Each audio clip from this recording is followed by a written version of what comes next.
ሰላም ተማሪዎች እንዴት ናችሁ? ዛሬ ደግሞ የግሬና ኢንዱስትሪ ዩኒት 6 ውስጥ ከሚካተቱ ቶፒኮች መካከል ለዛሬ 6.4 ዘ ዋይት ሴትልመንት ኢን ሳውዝ አፍሪካ የሚለውን ቶፒክ እጅግ በጣም ባጠረ ግልጽ በሆነ እናንተ አንደርስታንድ ልታደርጉት በሚችሉት መንገድ ይህ ቪዲዮ ተዘጋጅቶላችኋል። የዚህ ዩኒት ሙሉ ሾርት ኖት ማግኘት የሚፈልጉ ከሆነ የቴሌግራም ቻናላችንን በመቀላቀል ልታገኙ ትችላላችሁ።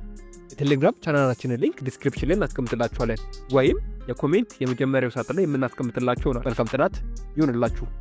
6.4 The White Settlement in South Africa. The Boris Settlement in South Africa.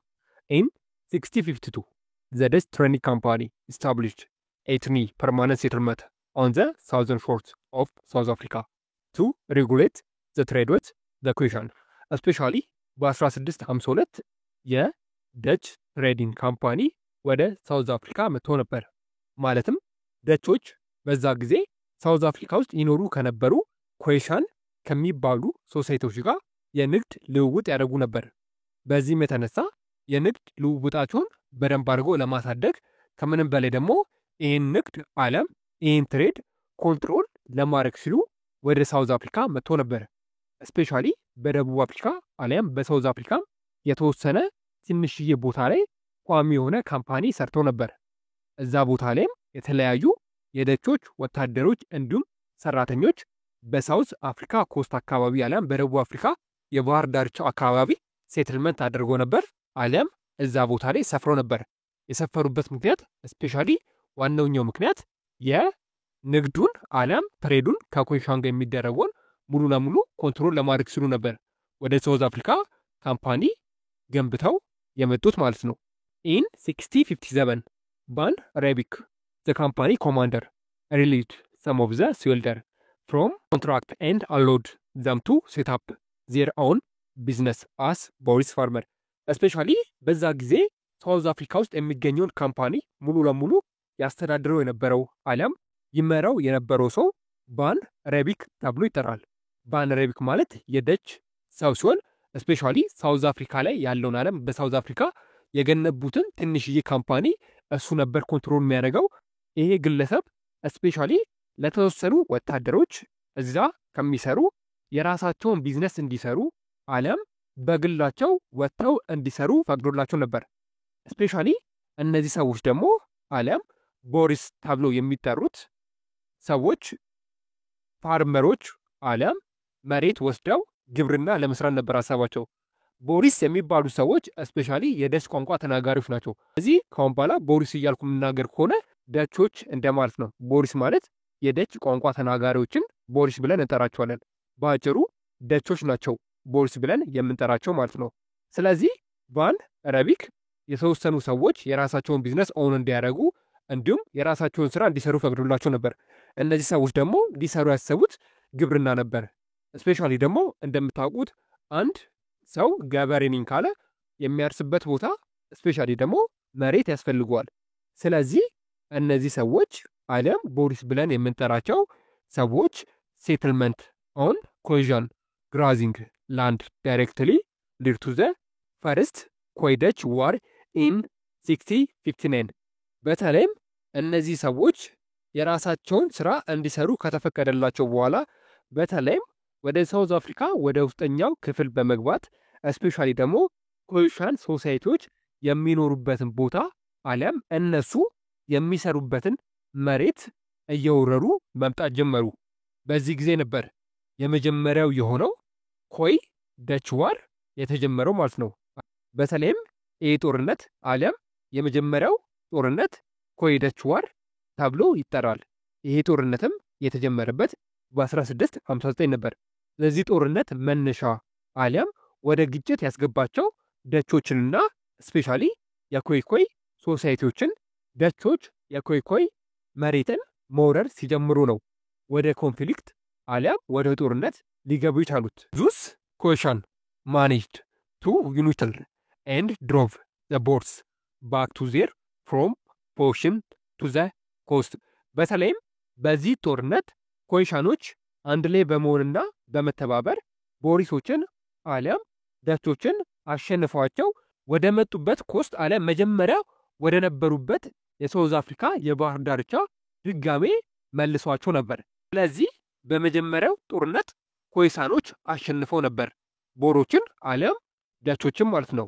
ነገር ግን ከጊዜ በኋላ the second Quebec War of 1673 up to 1677 the native could not win over the Dutch ነገር ግን ከአመታት በኋላ ድጋሜ በተደረገ ጦርነት በተለይም 1675 ተጀምሮ 1677 በተጠናቀቀው ጦርነት ስፔሻሊ ቦሮች አለም ዳቾች ኮይኮዮችን አለም ኮይሳኖችን ሙሉ ለሙሉ አሸንፏቸው ነበር። በዚህም የተነሳ ዳቾች አለም ቦሮች ኮይችን ወደ ኋላ እንዲያፈገፍጉ አለም የያዙትን ቦታ ጥለው እንዲሄዱ አድርገው የኮይሳኖችን መሬት ሙሉ ለሙሉ ኮንትሮል ማድረግ አለም ሙሉ ለሙሉ መያዝ ችሎ ነበር። so the Khoisan also withdraw into interior beyond the boundaries of the Boris colony በተለይም ኮይሳኖች ከተሸነፉ በኋላ ወደ ኋላ አፈግፍገው ስፔሻሊ በዳቾች አለም በቦሪሶች ቀኝም እንዳይገዙ ፈርተው ከዛ ቦታ ላይ ሙሉ ለሙሉ ሸሽተው ነበር። ከተወሰኑ ኮይሳኖች ውጪ አብዛኛው የኮይሳን ሶሳይቲ ከተሸነፈ በኋላ ያለውን ነገር በሙሉ ለዳቾች አለም ለቦሪሶች ጥለው ወደ ኋላ ስፔሻሊ ደግሞ ወደ ኖርዝና ወደ ሳውዝ ኦሬንጅ ሪቨር ወደሚባሉ ቦታዎች ላይ ሄዶ ሴትል ማድረግ አለም ወደዛ ቦታዎች ሄዶ ሰፍሮ ነበር ማለት ነው። ከዚህም losing their economic and political independence to the Boris the Khoisan agree collaboration and work for the Boris herdsman and hunter በተለይም ተሸነፈው የተወሰኑ ኮይሳኖች እዛው የሚኖሩበት አካባቢ ላይ ቆይተው ነበር። በዚህም የተነሳ ከዳቾች ጋር አለም ከቦሪሶች ጋር ኮላብሬት አድርገው አለም አንድ ላይ ሆነው ለመስራት ተስማምተው ነበር። ግን አንድ ላይ ሆኖ ከዳቾች ጋር አለም ከቦሪሶች ጋር በሚሰሩበት ጊዜ እኩል በሆነ መሬቱን ተከፍሎ አይደለም እየሰሩ የነበሩት፣ እንደ ባሪያ ሆነው ነበር እነዚህ ኮይሳኖች በገዛ መሬታቸው ላይ ሲሰሩ የነበሩት ማለት ነው። ስፔሻሊ ለዳቾች ተቀጥረው ነበር የሚሰሩት። አብዛኞቹ ኮይሳኖች በሚባል ደረጃ ስፔሻሊ የዳቾችን ከብቶች የተለያዩ እንስሳቶችን ይጠብቃሉ፣ ያደልባሉ። ከምንም በላይ ደግሞ ለዳቾች አለም ለነዚህ ቦሪሶች እንደ ሃንተር አገልጋይ ሆነው ያገለግሉ ነበር። አለም እንደ አዳኝ ሆነው ለቦሪሶች አለም ለዳቾች ያገለግሉ ነበር ማለት ነው። በዚህም የተነሳ as a result they began to adopt the Dutch language and culture ሙሉ ለሙሉ በሚያስብል ደረጃ እነዚህ ኮይሳኖች ስፔሻሊ ፖለቲካሊ ኢኮኖሚካሊ ያላቸውን ነገር በሙሉ በዳቾች አለም በቦሪሶች ስለተቀሙ ሙሉ ለሙሉ በሚያስብል ደረጃ የዳቾችን ቋንቋ የዳቾችን ሃይማኖት እንዲሁም የዳቾችን አለም የቦሪሶችን ባህል መከተል ጀመሩ ማለት ነው። እነዚህ ኮይሳኖች የራሳቸውን ባህል የራሳቸውን ቋንቋ ትተው የዳቾችን ባህልና ቋንቋ መከተል ጀምረው ነበር ማለት ነው። ነገር ግን እነዚህ ዳቾች አለም እነዚህ ቦሪስ ብለን የምንጠራቸው የዳች ተወላጆች እዛው በያዙት ቦታ መቀጠል አልፈለጉም ነበር። ሌሎች ግዛቶችን አለም ሌሎች መሬቶችን ኤክስፓንድድ ማድረግ ጀመሩ።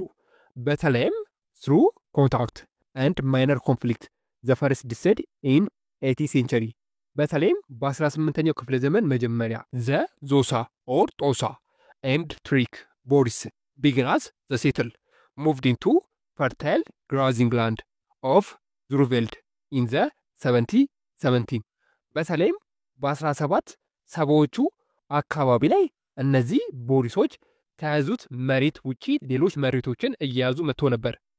በተለይም ዙሩቬልድ የተባለውን እጅግ በጣም ፈርታይል የሆነ መሬትን ኮንትሮል ለማድረግ አሊያም ሙሉ ለሙሉ ይህን ቦታ መቆጣጠር ይፈልጉ ነበር። ነገር ግን እዛ አካባቢ ላይ ይኖሩ የነበሩ ዞሳ አሊያም ጦሳ የሚባሉ ማህበረሰቦች አሊያም ሶሳይቲዎች ጋር እጅግ በጣም አስከፊ የሆነ ግጭት ተነስቶ ነበር።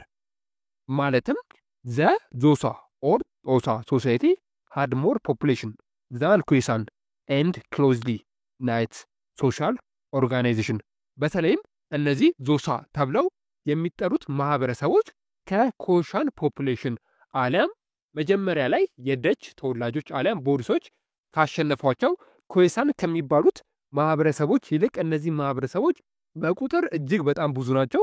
እንዲሁም ሶሻል ኦርጋናይዛቸው በጣም ጠንካራ ነበረ። የማህበረሰብ አወቃቀር ነበራቸው። በዚህም የተነሳ the violent conflict between the Trek, Boris and Zosa begin 1779 and continue a century እንደ ቀልድ በ1779 የተጀመረው የነዚህ የሁለት ሀገር ጦርነት ሴንቸሪ በሚባል ደረጃ ለረጅም ዓመታት ቆይቶ ነበር። ጦርነቱ የጀመረው በ1770ዎቹ ነው። ነገር ግን ይህ ጦርነት ለ9 ያህል ጊዜ በተለያዩ ጊዜያቶች ተደርጎ ነበር። A strong warrior, a tradition the Zosa held on to most the Zurveld until the early 19th century.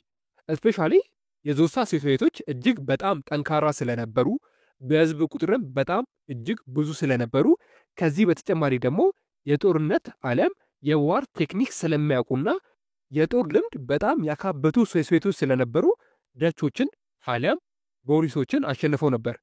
በዚህም የተነሳ ዙርቬልድ የሚባለውን ቦታ ለደቾች አሳልፈው ሳይሰጡ እስከ 19ኛው ሴንቸሪ አሊያም እስከ 19ኛው ክፍለ ዘመን ድረስ እዚህ ቦታ ላይ መቆየት ችሎ ነበር ማለት ነው።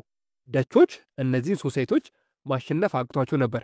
ቢኮዝ እነዚህ ሶሳይቶች እጅግ በጣም ብዙ ነበሩ። ከምንም በላይ ደግሞ ሶሻል ስትራክቸራቸው በጣም ኦርጋናይዝ የሆነ ነበር። በተለይም ደግሞ ስፔሻሊ የጦር ልምድ የነበራቸው ሶሳይቶች ስለነበሩ እነዚህ ሶሳይቶች ዙርቬልድ የሚባለውን ቦታ አሊያም መሬት ወይም ግዛት ሳያስነኩ እስከ 19ኛው ክፍለ ዘመን ድረስ መቆየት ችለው ነበር። ነገር ግን ከጊዜያቶች በኋላ የብሪቲሽ ገቨርንመንት ወደዚህ ቦታ ብቅ ማለት ጀመረ። በተለይም in 1795 the British government seized the Cape Colony from Dutch settled for strategic purpose. especially ደቾች ኬፕ ኮሎኒ የሚባለውን ግዛት ለብሪቲሾች አሳልፈው ከሰጡ በኋላ በተለይም የእንግሊዝ አሊያም የብሪቲሽ ኃያልነት መታየት ጀመረ ማለት ነው። especially ይህ ቦታ አሊያም ኬፕ ኮሎኒ የምንለው ቦታ ወይም ግዛት ስትራቴጂክ ፐርፐዝ ነበራት አሊያም በጣም ጠቃሚ የሆነች ግዛት ነበረች።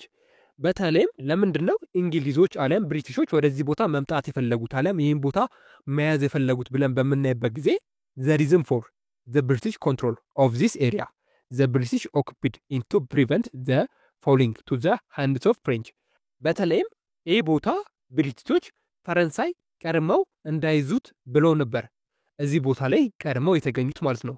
ቢኮዝ በዛ ጊዜ የብሪቲሽ ተቀናቃኝ የነበረችው ፈረንሳይ ነበረች። በፈረንሳይ እጅ ስር እንዳይገባ በማለት ነበር እዚህ ቦታ ላይ የመጡት። ይህ ቦታም ስትራቴጂካዊ የሆነ ጠቀሜታ ነበረው ማለት ነው። from 1880 up to 1819 the British also cleared Zosa from the Zurveld area and pushed them the farther park beyond the Keiskamma river. በተለይ በ1818 እና በ1819 ብሪቲሾች ዞሳ ተብለው የሚጠሩት ሶሳይቶችን ከዙርቬልድ ኤሪያ አለም ዙርቬልድ ከሚባለው አካባቢ ላይ ሙሉ ለሙሉ ወደ ኋላ እንዲሸሹ አድርጓቸው ነበር።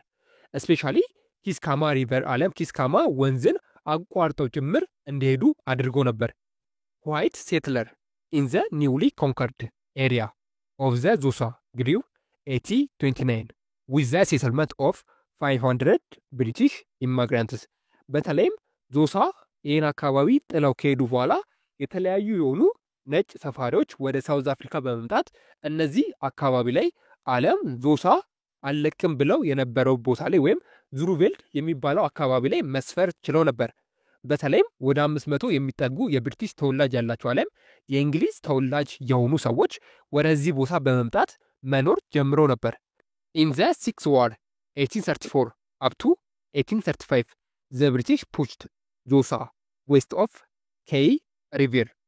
ከ1834 እስከ 1835 በተደረገው በብሪቲሾችና በዞሳ መካከል በተደረገው ጦርነት ዞሳ ድጋሜ ወደ ዌስት ኦፍ ከይ ሪቨር ፑሽ እንዲደረግ አሊያም እንዲያፈገፍግ ተደርጎ ነበር።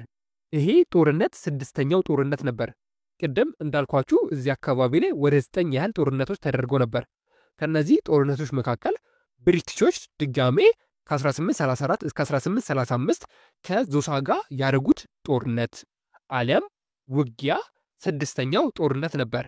በዚህም ድጋሜ ዞሳዎች ወደ ምዕራብ ከይ ሪቨር ፑሽ እንዲያደርጉ አሊያም እንዲያፈገፍጉ አድርጓቸው ነበር ማለት ነው።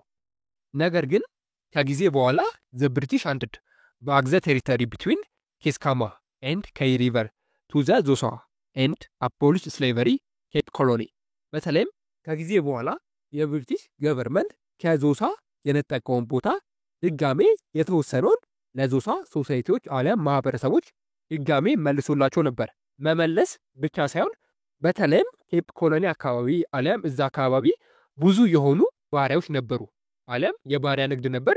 ባሪያዎች ብዙ ነበር፣ እጅግ በጣም ብዙ ባሪያዎች ለነጮች ይሰሩ ነበር በግዴታ ማለት ነው። ብሪቲሽ ግን ያን ቦታ በመቆጣጠሯና ሀያል በመሆኗ ይህን ስሌቭ አሊያም ባሪያ የሚባለውን ነገር አቦሊሽ አድርገው ነበር። አሊያም ከአሁን በኋላ ባሪያ የሚባል ነገር የለም ብላ ሙሉ ለሙሉ ሰርዛው ነበር ማለት ነው።